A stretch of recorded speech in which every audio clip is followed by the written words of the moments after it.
Hello friends, welcome to Suja Samayal. சாரிங்க, நேற்று ஒரு நாள் வீடியோ போட முடியல. நாளையிலேருந்து நான் கரெக்ட் டைமுக்கு வீடியோ அப்லோட் பண்ணிடுறேன். மார்னிங்கே வீடியோ உங்களுக்கு வந்துடும். இந்த ஒரு வாட்டி மட்டும் மன்னிச்சுக்கோங்க. 30 டேஸ் வெயிட் லாஸ் சேலஞ்சில் இன்றைக்கி 12வது நாள். இன்றைக்கி மார்னிங் எந்திரிச்ச உடனே எம்டி ஸ்டொமக்கில் வெயிட் செக் பண்ணி பார்த்தேன்.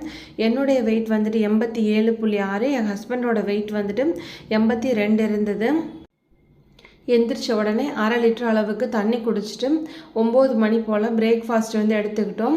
இன்றைக்கி கொஞ்சமாக தேங்காய், அதுக்கப்புறம் 2 பேரிச்சம்பழம், கொஞ்சம் பப்பாளி பழம், வாழைப்பழம், அதுக்கப்புறம் கொஞ்சமாக விதைகளும் சேர்த்து எடுத்துக்கிட்டோம். ஃப்ரூட்ஸில் எல்லாத்துலேயுமே கொஞ்சம் கொஞ்சம் இருந்தது. அதனால் 2ஆக அதை ஷேர் பண்ணி இந்த மாதிரி எடுத்து வச்சுருக்கேன். எந்த ஃப்ரூட்ஸுமே இல்லாட்டி கூட நீங்கள் கவலைப்பட தேவையில்லைங்க. கொஞ்சமாக தேங்காய் எடுத்து சாப்பிடுங்க. அதுவே நமக்கு நல்ல ஃபில்லிங்காக இருக்கும். இந்த மாதிரி இயற்கை உணவுகளை எடுத்துக்கிறதுக்கு நம்ம காஸ்ட்லியாக ஃப்ரூட்ஸ் வாங்கணும் அப்படின்னு அவசியம் இல்லை.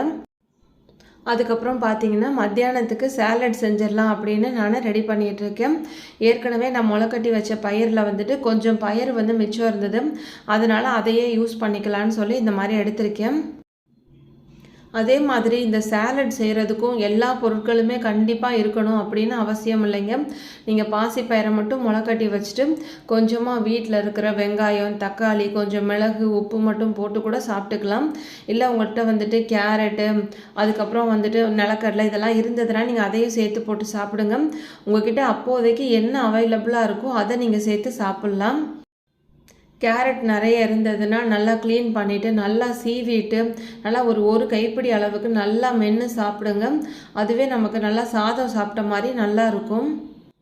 நான் பாசிப்பயிறு முளைக்கட்டுறதுக்கு மொத்தமே ஒரு டம்ளர் அளவுக்கு தான் பாசிப்பயிறு போட்டேன். இன்றைக்கி எனக்கு அது 3ஆவது நாளைக்கு சாலட் செய்கிறதுக்கு வருது. இதே மாதிரி ஒரு பர்டிகுலர் பயிர் மட்டும்தான் யூஸ் பண்ணணும் அப்படின்னு இல்லைங்க. எல்லா விதமான பயிரும் கொஞ்சம் கொஞ்சம் ஒரு 4 ஸ்பூன் 5 ஸ்பூன் கொஞ்சம் கொஞ்சமாக சேர்த்து அதையும் நீங்கள் முளைக்கட்டி வச்சு சாப்பிட்லாம். இன்றைக்கி மத்தியானத்துக்கு எங்களுக்கு 1 டம்ளர் கேரட் ஜூஸும் சேலடும் எடுத்துக்கலாம் அப்படின்னு தான் இது பண்ணோம். சேலடுக்கு எல்லாத்தையும் ரெடி பண்ணிட்டேன். அடுத்ததாக கேரட் ஜூஸும் நான் போட போகிறேன். என் டாட்டரும் வீட்டில் இருக்கிறதுனால அவங்களுக்கும் சேலட் கொடுக்கறதுக்காக நான் இதையே மிக்ஸ் பண்ணிவிட்டு 3 பங்காக எடுத்து வச்சுருக்கேன். இந்த சேலட் செய்யும்போது உங்கள்கிட்ட சாட் மசாலா இருந்தால் நீங்கள் அதை சேர்த்துக்கோங்க. இல்லைனா ஜீரா பவுடர் இருந்தால் அதுவும் சேர்த்துக்கோங்க. இல்லை எதுவுமே இல்லை, உப்பும் வெறும் மிளகுத்தூளும் தான் இருக்குது அப்படின்னா அதை சேர்த்துக்கோங்க. அதனால் எது இல்லை அது இல்லைன்னு நம்ம வருத்தப்படவே தேவையில்லைங்க. இருக்கிறத வச்சு சாப்பிட்லாம். இன்றைக்கி என் டாட்டருக்கு இந்த சேலட் கூட 4 முட்டையை வேக வச்சுட்டு அதோட வெள்ளைக்கருவை மட்டும் நான் உப்பும் மிளகுத்தூளும் சேர்த்து கொடுக்கலான்னு அப்படி இந்த மாதிரி எடுத்து வச்சுருக்கேன். நீங்களும் இந்த மாதிரி டயட்டில் இருக்கும்போது முட்டை எடுத்துக்கணும் அப்படின்னு நினச்சிங்கன்னா நீங்கள் அதிகமாக இந்த மாதிரி வேக வச்ச முட்டையில் வெள்ளைக்கருவை மட்டும் பிரித்து எடுத்துட்டு இதில் கொஞ்சம் உப்பும் பெப்பரும் சேர்த்து அப்படியே சூடாக சாப்பிடுங்க. ரொம்ப நல்லாயிருக்கும். இதையே நீங்கள் பிரேக்ஃபாஸ்ட்டாக கூட சாப்பிட்லாங்க. இப்போ நீங்கள் ஒரு நாளைக்கு எத்தனை முட்டை எடுத்துக்கலாம் அப்படின்னு கேட்டிங்கன்னா ஒருத்தர் ஒரு நாளைக்கு இந்த மாதிரி வேக வச்ச முட்டையோட வெள்ளைக்கரு மட்டும் சாப்பிட்றதா இருந்தால் 4 முட்டை வரைக்கும் தாராளமாக எடுத்துக்கலாம். மஞ்சள் கருவோடு சாப்பிட்றதா இருந்தால் 1 முட்டையோட மஞ்சள் கரு மட்டும் எடுத்துக்கோங்க. இந்த மாதிரி முட்டையை மட்டும் வேக வச்சு அதில் உள்ள வெள்ளைக்கருவை மட்டும் நம்ம மார்னிங் பிரேக்ஃபாஸ்ட்டாவோ இல்லைனா லஞ்சுக்கோ எடுத்துக்கலாம். நல்லா ஃபில்லிங்காக இருக்கும். ஆனால் இந்த மாதிரி வேக வைக்காமல் நீங்கள் முட்டையோட நிறைய ஆனியன், அதுக்கப்புறம் எண்ணெய் எல்லாம் ஊற்றி ஒரு பொரியலாவோ இல்லைனா ஆம்லெட்டாவோ செஞ்சு சாப்பிடும்போது ஒரு நாளைக்கு 1 அல்லது ஒரு 2 முட்டைக்கு மேலே எடுத்துக்காதீங்க. உங்களுக்கு வெயிட்டே அப்புறம் குறையாது.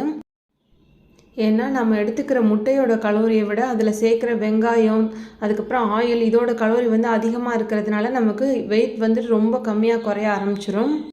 அதனால் வேக வச்ச முட்டையாக இருந்தால் 4 முட்டையோட வெள்ளைக்கரு மட்டும் எடுத்துக்கோங்க. மத்தியானம் கேரட் ஜூஸும் சாலட்டும் எடுத்துக்கிட்டோம். ஈவினிங் நைட் டின்னருக்கு சாயந்தரம் ஒரு 6 மணி போலவே ஆளுக்கு ஒரு 50 கிராம் அளவுக்கு நிலக்கடலை பருப்பு எடுத்துக்கிட்டோம். இப்போ நான் எடுத்துக்கிற அளவு கொஞ்சம் அதிகம்தான். இந்த அளவுக்கு எடுத்துக்கிட்டோன்னா வெயிட் குறையாது, இல்லை ஒரு வேளை கூட வாய்ப்பு இருக்குது. ஆனால் ஆசையாக இருந்ததுன்னு சொல்லிட்டு நிலக்கடலை எடுத்துக்கிட்டோம். நைட்டு 9 மணிக்கு எப்பவும் போல் வெயிட் லாஸ் பவுடர் குடிச்சிட்டு எங்களோட டயட்டை அன்றைக்கி நாங்கள் முடிச்சுக்கிட்டோம்.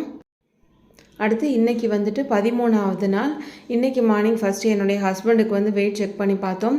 அவருடைய வெயிட் வந்துட்டு 82.2 இருந்தது. இப்போ அடுத்ததாக நான் எனக்கு வெயிட் செக் பண்ணுறேன். என்னுடைய வெயிட் வந்துட்டு 87.9 இருக்குது. இதை ஃபஸ்ட்டு நான் எல்லாத்தையும் நோட்டில் வந்து நோட் பண்ணி வச்சுக்கிறேன். ஈவினிங் வந்து டின்னருக்கு வந்துட்டு நிலக்கடலை சாப்பிட்டதுனாலையா இல்லை என்னன்னு தெரியல, கொஞ்சம் வெயிட் வந்து கூடி தான் இருக்குது 2 பேருக்குமே.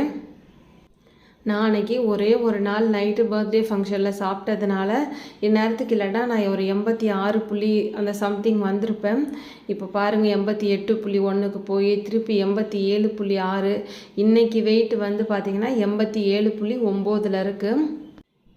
கூடுன இந்த வெயிட்டை குறைக்கவே இன்னும் ஒரு 2-3 நாள் ஆகிடும் போல் இருக்குது. அப்புறம் ஒரு சிஸ்டர் வந்துட்டு கேட்டிருந்தாங்க, இந்த மாதிரி விதைகளை வந்துட்டு பிசிஓடி பிசிஓஎஸ் ப்ராப்ளம் இருக்கிறவங்க எடுத்துக்கலாமா, அது எவ்வளோ எடுத்துக்கணும் அப்படின்னு கேட்டிருந்தாங்க. இந்த பிசிஓடி பிசிஓஎஸ் ப்ராப்ளம் இருக்கிறவங்க வந்து பீரியட்ஸ் ஆனால் ஃபஸ்ட்டு நாள்லேருந்து ஒரு 14வது நாள் வரைக்கும் ஃப்ளாக் சீடையும் பம்கின் சீடையும் எடுத்துக்கலாம். நான் முதல்ல காட்டினது வந்து ஃப்ளாக் சீடு, இப்போ இந்த பச்சை கலரில் இருக்கிறது வந்துட்டு பம்கின் சீடு. இந்த 2 சீடையும் வந்துட்டு ஃபஸ்ட்டு ஒரு 15 நாளைக்கு எடுத்துக்கலாம். அதுக்கடுத்து 15வது நாள்லேருந்து 30வது நாள் வரைக்கும் கருப்பு எல்லையும் சூரியகாந்தி விதைகளையும் நம்ம எடுத்துக்கலாம். ஆனால் இந்த மாதிரி விதைகளை வந்து நம்ம பிசிஓடி பிசிஓஎஸ் ப்ராப்ளம்காக எடுக்கும்போதும் இது நமக்கு ரொம்ப பெரிய அளவில் எந்த விதமான உதவியும் செய்யாதுங்க. இது வந்து நல்ல சத்துள்ள விதைகள், இதை சாப்பிடும்போது நமக்கு சத்துக்கள் கிடைக்கும். ஆனால் இதை வந்து பெரிய மாற்றம் வந்து இதனால் எதுவும் நமக்கு வராது. நீங்கள் நார்மலாக மற்ற இட்லி தோசை சாதம் இதுக்கெல்லாம் பதிலாக இந்த விதைகளையே அதிகமாக எடுத்துக்கும் போது வேணால் உங்களுக்கு இது உதவியாக இருக்கும். இந்த மாதிரி டயட் இருக்கும்போது நீங்கள் நட்ஸு இந்த மாதிரி விதைகளை வந்துட்டு எடுத்துக்கோங்க உங்களுடைய உணவில். ஆனால் இதனால் பிசிஓடி பிசிஓஎஸ் ப்ராப்ளம் சரியாகுமா அப்படின்னு கேட்டால் பெரிய அளவுலலாம் அதனால் உங்களுக்கு உதவி எதுவுமே இருக்காதுங்க. பிசிஓடி பிசிஓஎஸ் ப்ராப்ளம் சரியாகணும் அப்படின்னு நினச்சிங்கன்னா நம்மளுடைய லைஃப் ஸ்டைலில் தான் நம்ம மாற்றணும். அதில் தான் நமக்கு அது குறைவான அளவு கார்போஹைட்ரேட்டும் அதிகமான அளவு பழங்கள் காய்கறிகளையும் எடுத்துக்கிட்டு ஏதாவது ஒரு எக்ஸசைஸ் வந்துட்டு நம்மளால் முடிஞ்சது வாக்கிங் இல்லைனா வீட்டிலையே சின்னதாக ஒரு யோகா இது மாதிரிலாம் நீங்கள் ரெகுலராக செஞ்சுட்டே இருக்கும்போது மட்டும்தான் இது உங்களுக்கு சரியாகும். அப்படின்னா இந்த விதைகள் எடுத்துக்கிறதுனால நமக்கு எந்த பயனுமே இல்லையா அப்படின்னு கேட்டிங்கன்னா அப்படியெல்லாம் கிடையாதுங்க. கண்டிப்பாக நமக்கு பயன் இருக்குது. இப்போ நீங்கள் டயட் இருக்கும்போது உங்களுக்கு ரொம்ப டயர்டாகும், உங்களுக்கு அதிகமாக ஹேர் ஃபால் இருக்கும், இந்த மாதிரி ப்ராப்ளம்லாம் இதில் உங்களுக்கு சரியாகும். இந்த மாதிரி விதைகள் நட்ஸு இது மாதிரி எடுத்துக்கும்போது உங்களுக்கு ஹேர் ஃபால் வந்து நல்லா குறைஞ்சிரும். உங்களுடைய ஸ்கின் வந்துட்டு ரொம்ப தொய்விழந்து போய் இல்லாமல் நல்லா பொலிவாக இருக்கும். அதுக்காக ரொம்ப அளவுக்கு அதிகமாகவும் எடுத்துக்கக்கூடாதுங்க. நம்ம டயட்டில் இருக்கும்போது எதையுமே ஒரு அளவாக எடுத்துக்கும் போது தான் நமக்கு வந்து வெயிட் குறையும். இப்போ நீங்கள் ஃபஸ்ட்டு 15 நாளைக்கு ஆளி விதையும் இந்த பம்கின் சீடும் எடுத்துக்கணும் அப்படின்னு நினச்சிங்கன்னா இதிலேருந்து 1 ஸ்பூனும் அதிலேருந்து 1 ஸ்பூன் மட்டும் எடுத்துக்கோங்க. இந்த விதைகளை வாங்கிட்டு நீங்கள் வெறும் வாணலியில் எண்ணெய் எதுவுமே சேர்க்காமல் மீடியம் ஃப்ளேமில் அப்படியே லைட்டாக ஃப்ரை பண்ணி எடுத்து வச்சுக்கோங்க. ஒரு 5 நிமிஷம் போல் நீங்கள் நல்லா வறுத்துட்டிங்கன்னா நல்லா கிறிஸ்பியாக இருக்கும். நீங்கள் செய்கிற சாலடில் ஸ்மூத்தியில் சியா புட்டிங் இது மாதிரி எதில் வேணுமோ நீங்கள் மிக்ஸ் பண்ணி சாப்பிட்டுக்கலாம்.